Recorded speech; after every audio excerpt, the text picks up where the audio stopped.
Miedo al dolor, miedo a perder la virilidad, miedo a dejar de ser macho, a no conseguir pareja, miedo a no tener más orgasmos, a no tener más erecciones, al quirófano, a la anestesia, miedo a perder el respeto, miedo a lo desconocido.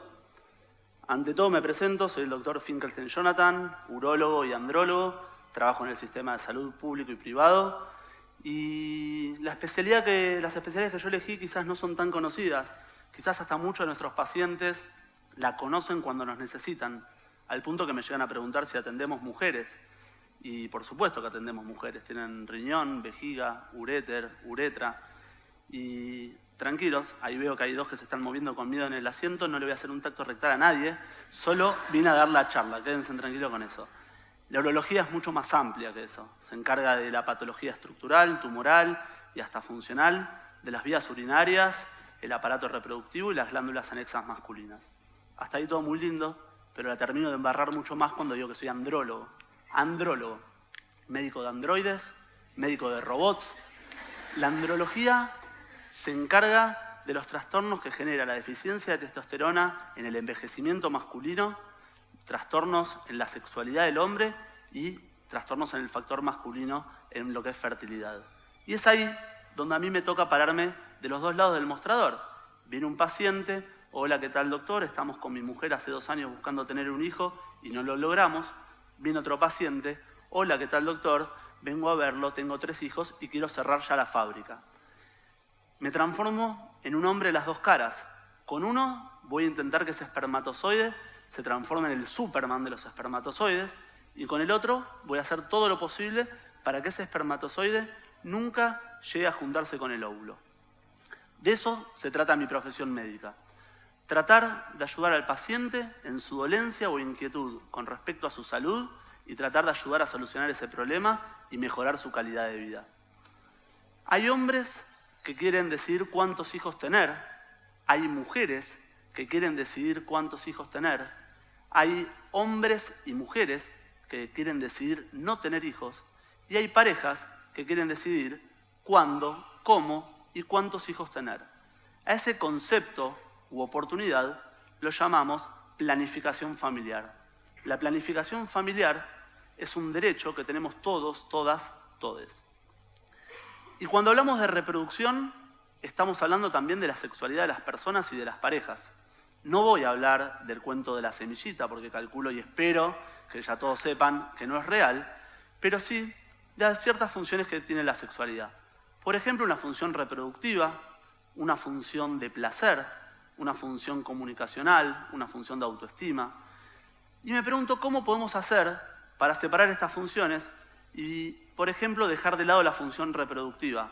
O sea, por ejemplo, tener relaciones sexuales solo por placer, sin el riesgo de un embarazo, que es casi como poder comer sin la posibilidad de engordar. Y me pregunto, ¿cuántas de las relaciones sexuales que tenemos son realmente buscando un embarazo? ¿Cuántos embarazos no deseados? ¿Qué porcentaje tenemos acá en Argentina? Estamos casi toda nuestra vida usando métodos anticonceptivos para no lograr ese embarazo, quizás. Muchos, en algún momento de nuestras vidas, quizás decidimos ir en busca de ese hijo. Y empiezan otras preguntas. ¿Seré fértil? El 85-90% de las parejas, al cabo de 12 meses de relaciones sexuales frecuentes, sin métodos anticonceptivos, logran el embarazo. O sea, logran que el espermatozoide se junte con el óvulo.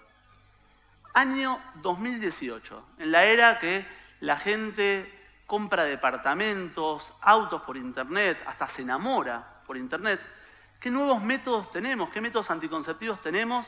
¿Y en cuáles el hombre es realmente activo y cuáles son para la mujer? Veamos un poco. La mujer tiene alrededor de 10 métodos anticonceptivos. El hombre, 2. Preservativo, que se lo pone la mujer, que se lo pone el hombre, que se lo pone después de penetrar, que se lo pone mal, se le sale, se rompe, que pierde la sensibilidad con el preservativo. Y la vasectomía. Claramente los hombres la tenemos más fácil. ¿Tan complicados somos bioquímicamente que no se desarrollan nuevos anticonceptivos masculinos? ¿O será que no queremos que aparezcan? ¿Por qué la industria farmacéutica no pone más énfasis en el desarrollo e investigaciones de nuevos métodos anticonceptivos? ¿No serán rentables? ¿Los hombres no estamos tan comprometidos con la anticoncepción porque no tenemos opciones? No podemos dejar de un lado factores y posturas machistas que todos sabemos que existen. Por ejemplo, la postura que la mujer es la que se tiene que preocupar porque es la que queda embarazada. O factores de miedo del hombre a perder la potencia sexual, la virilidad, la masculinidad. Veamos un poquito qué es esto de la vasectomía. A ver si podemos combatir ese factor del desconocimiento, que es el gran factor. La vasectomía es un método anticonceptivo que vamos a ver ciertas nociones básicas de anatomía para que todos podamos entender. El hombre tiene 2 testículos que se encargan de formar espermatozoides y sintetizar testosterona. Esa formación de espermatozoides es constante. Conviven espermatozoides inmaduros con espermatozoides maduros, para luego, a través del conducto deferente, juntarse con las secreciones que producen las glándulas, la vesícula seminal y la glándula prostática, para terminar de formar el semen. ¿Qué hacemos en la vasectomía? Cortamos el conducto deferente para que esos espermatozoides no lleguen a juntarse con las secreciones. Por lo tanto, vamos a tener semen sin espermatozoides.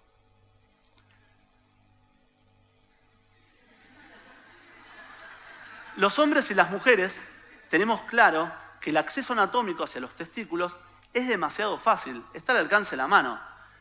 Los invito a los hombres, cuando lleguen a casa, van a ver que a la salida del testículo hay como un fideo finito, duro, es el conducto deferente. No lo hagan acá porque no da, pero realmente el gran factor es el desconocimiento, no nos conocemos. Y ahora que ya somos anatomistas, veamos un poquito la técnica quirúrgica. Como les decía antes, el acceso anatómico es muy fácil a través del escroto. Es una cirugía ambulatoria, con una leve sedación local o una leve sedación general. Se hacen 1 o 2 incisiones de entre 10 a 15 milímetros. Se toma el conducto deferente, se lo corta, se separan los cabos, se electrocoagulan los cabos, se los liga y terminó. Y bueno, puede haber algún saltarín por ahí. Y preguntas que salen en la consulta. Para evitar justamente esto, 7 días sin relaciones sexuales, 90 días por lo menos de usar métodos anticonceptivos, hasta hacer un nuevo espermograma y confirmar el éxito de la cirugía, o sea, confirmar que en el semen no hay espermatozoides. Y preguntas típicas que salen en el consultorio, respuestas típicas. El hombre sigue eyaculando, sigue teniendo erecciones y sigue teniendo orgasmos. Acá lo ven a mi amigo, que el acceso hacia los testículos está demasiado fácil. Como vemos, es un método anticonceptivo bastante interesante y por definición un método anticonceptivo tiene que ser reversible. Y para eso tenemos, para el arrepentido, una cirugía que lo que busca es unir los cabos, pero ojo, porque quizás esa repermeabilización de los cabos no se produce o se produce de forma parcial. Entonces no vamos a tener los suficientes espermatozoides para lograr el embarazo. Entonces, ¿qué es lo que mejor le podemos ofrecer al paciente? Información preoperatoria. Que el paciente tenga la información para poder tomar con seguridad las decisiones sabiendo las consecuencias, riesgos y beneficios de esta práctica. Si el paciente no está muy seguro, se le puede ofrecer la criopreservación de espermatozoides, congelar espermatozoides antes de la vasectomía. Y si no, tenemos como recurso también la biopsia de testículo para recuperar espermatozoides del testículo, ir directamente a la fábrica y también usarlos en una terapia de reproducción. Porque el testículo sigue fabricando espermatozoides que se van muriendo y el mismo cuerpo los va reabsorbiendo. Entonces, con este breve resumen, creo que vamos viendo que tenemos un método anticonceptivo muy interesante, reversible, bajo costo, seguro, eficaz, menos costo que la ligadura de trompas y menos invasiva que la ligadura de trompas, que es lo equiparable en lo que es las mujeres. Entonces calculo yo que se recontra de usar este método. Y acá, en este slide, vemos los datos que nos aporta el Programa de Nación de Salud Sexual y Procreación Responsable, y vemos cómo en el año 2017, 142 vasectomías contra 14.501 ligaduras de trompas en hospitales públicos. En el año 2016, 97 contra 12.976, y en el año 2015, 56 contra 14.183. Asusta la brecha, pero veamos el vaso medio lleno y está empezando a haber un cambio. Estamos empezando a ver que año a año se están duplicando. Vayamos un poquito más a fondo con las estadísticas, que en este país sabemos que no es lo mejor que tenemos, y tengamos en cuenta que no todas las jurisdicciones aportaron los números, no todos los hospitales dieron los números, algunos quizás dieron un estimativo, y no están los sanatorios, clínicas privadas y los médicos que lo realizan de forma particular. Y eso nos da un poco de aire, porque en la práctica privada uno está notando la misma tendencia de duplicación y hasta me animo a decir triplicación de vasectomías que se está empezando a dar. ¿Y qué está empezando a pasar? Que estamos empezando a tener estos cambios estadísticos. ¿Acaso el reinado del macho se está acabando? ¿Ya la mujer no es la única que se tiene que preocupar por la anticoncepción? ¿Que ir a comprar las pastillas? ¿Que acordarse de tomarla? ¿Que ir a comprar el parche, ponerse el parche, cambiarse el parche, ponerse el DIU, hacerse la ligadura de trompas? ¿Te guste o no? ¿Estés de acuerdo o no con la ley de interrupción del embarazo que se empezó a discutir acá en Argentina? El tema se instaló y se empezó a revisar cuál es el papel del hombre en la anticoncepción.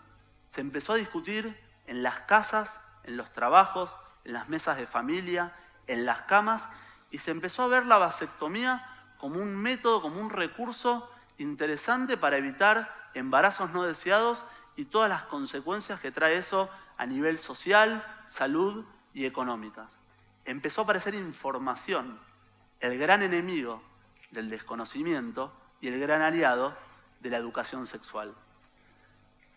Empezó a aparecer información gracias a diferentes movimientos, canales, medios, y no me refiero solamente a medios de comunicación, y el hombre empezó a llegar a la consulta pidiendo hacerse la vasectomía y con un mayor compromiso a la anticoncepción y a la planificación familiar. No por nada, este tema, hoy lo empezamos a hablar acá. Me pregunto, ¿por qué no hay políticas de salud públicas que acompañen a esto? No por nada, este método, estamos viendo por qué es tan importante. Es un método seguro, eficaz, y me pregunto nuevamente, ¿por qué no hay políticas públicas de salud que acompañen todo esto? Durante mi formación, estuve hace 4 años en la Fundación Puigvert de Barcelona, donde se hacían entre 10 a 20 vasectomías por semana. Países como España, Reino Unido, Canadá, se hacen más vasectomías que ligaduras de trompas. En muchos otros países la brecha es mucho más chica y en países en vías de desarrollo como el nuestro, Argentina, tenemos estos números. Me pregunto si podremos alguna vez romper este paradigma. Me pregunto si alguna vez podremos romper estas estructuras patriarcales. Como médico, creo que tenemos que hacer un análisis interno de en qué estamos fallando. Creo que los urólogos, los médicos de familia, médicos generalistas, médicos clínicos, deberían preguntarle más al hombre qué método anticonceptivo usa. ¿Por qué no tenemos tanta llegada a la población? ¿Por qué los ginecólogos y obstetras no se lo sugieren a sus pacientes, a sus parejas? ¿Por qué hay urólogos que se niegan a realizarlo? Y esto va más allá de lo religioso. ¿Por qué llegan a la objeción de conciencia? Con la ley 26.130, todo paciente mayor de edad, apto y otorgando su consentimiento, otorgando su consentimiento, ya alcanza para que se pueda hacer la vasectomía. Entonces, ya sabiendo todo esto, les pregunto, sobre todo a los hombres, ¿qué estamos esperando para comprometernos más con la anticoncepción? ¿Qué estamos esperando para exigir más salud pública sobre este tema, más políticas de salud pública?